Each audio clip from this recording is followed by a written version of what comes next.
धानुका सोया plant से निकलता जहरीला पानी खेतों, कुओं और तालाब के पानी को कर रहा दूषित। धानुका प्लांट का मामला धीरे धीरे गंभीर होता जा रहा है। धानुका जीरो लिक्विड डिस्चार्ज पर बोले दिलीप बापू, किसानों को परेशानी बर्दाश्त नहीं। नीमच के जमुनिया कला में लगे धानुका सोया प्लांट के जीरो लिक्विड डिस्चार्ज का मामला अब बढ़ता दिख रहा है, जहां एक और किसानों व ग्रामीणों की शिकायत पर मध्य प्रदेश प्रदूषण नियंत्रण बोर्ड के उज्जैन आरओ कार्यालय की एक टीम ने त्वरित कार्यवाही करते हुए एक 3 सदस्यीय टीम भेजकर फैक्ट्री के द्वारा खुले में छोड़ा जा रहा केमिकल युक्त पानी के सैंपल लिए और मौके पर पंचनामा बनाकर आगे की कार्यवाही की तैयारी कर रहे हैं। वहीं दूसरी ओर नीमच विधायक दिलीप सिंह परिहार भी किसानों और ग्रामीणों के मामले में कोई कोर कसर छोड़ते नहीं दिख रहे हैं।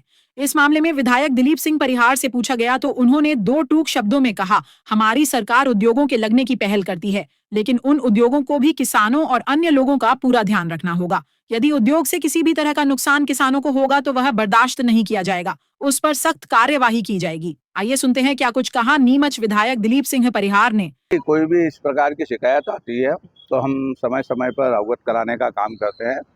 पूर्व में इनकी शिकायत थी कि कहीं न कहीं बदबू आती है, पानी छूटता है, तो उस मामले को लेकर भी हमने इसकी जांच करवाई थी और उसमें अभी कहीं न कहीं वो बदबू आना बंद हुआ है। और अभी कुछ किसानों ने, अभी मेरे पास तो नहीं आए हैं, खाली चैनल पे मैंने देखा है कि कोई खेत में पानी छोड़ा है। उस संबंध में भी मैंने जिलाधीश महोदय से बात भी करी थी, उनसे भी बात करी थी।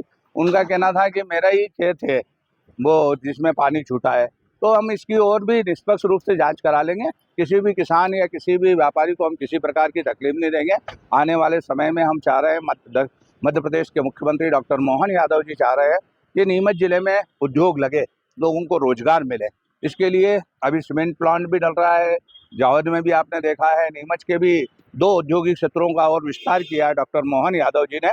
तो हम उद्योग इसलिए लगवा रहे हैं कि लोगों को रोजगार मिले, किसी भी प्रकार के किसान को, किसी व्यापारी को या आम जनता को किसी प्रकार का नुकसान नहीं हो।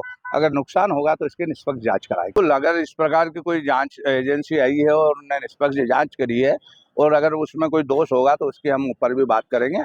और इस प्रकार का किसी को भी किसी प्रकार का नुकसान ना हो, सब लोग अपना आनंद से, किसान अपनी खेती करे, उद्योग अपने उद्योग चलाए, जिससे रोजगार मिले और लोगों का, नीमच क्षेत्र का विकास हो। अभी नीमच का चहुमुखी विकास हो रहा है। देश में प्रधानमंत्री नरेंद्र मोदी जी और मध्य प्रदेश में डॉक्टर मोहन यादव जी किसानों के साथ भी है, व्यापारियों के साथ भी है, उद्योगपतियों के साथ भी है, गरीब के साथ भी है। सबका साथ, सबका विकास, सबका विश्वास और सबके प्रयास से हम आगे बढ़ाना चाहते हैं। अगर इस प्रकार की कोई भी, मेरे पास भी यदि कोई कंप्लेंट आएगी तो उसकी मैं निष्पक्ष जांच करूंगा। तो यहाँ आपने सुना क्या कुछ कहा नीमच विधायक ने। अब देखना यह है कि आने वाले दिनों में क्षेत्र के किसानों को धानुका प्लांट से निकलने वाले दूषित पानी के खिलाफ क्या कुछ कार्यवाही होती है या सिर्फ हर बार की तरह इस बार भी बस पीड़ित किसानों को जांच के नाम पर छला जाएगा।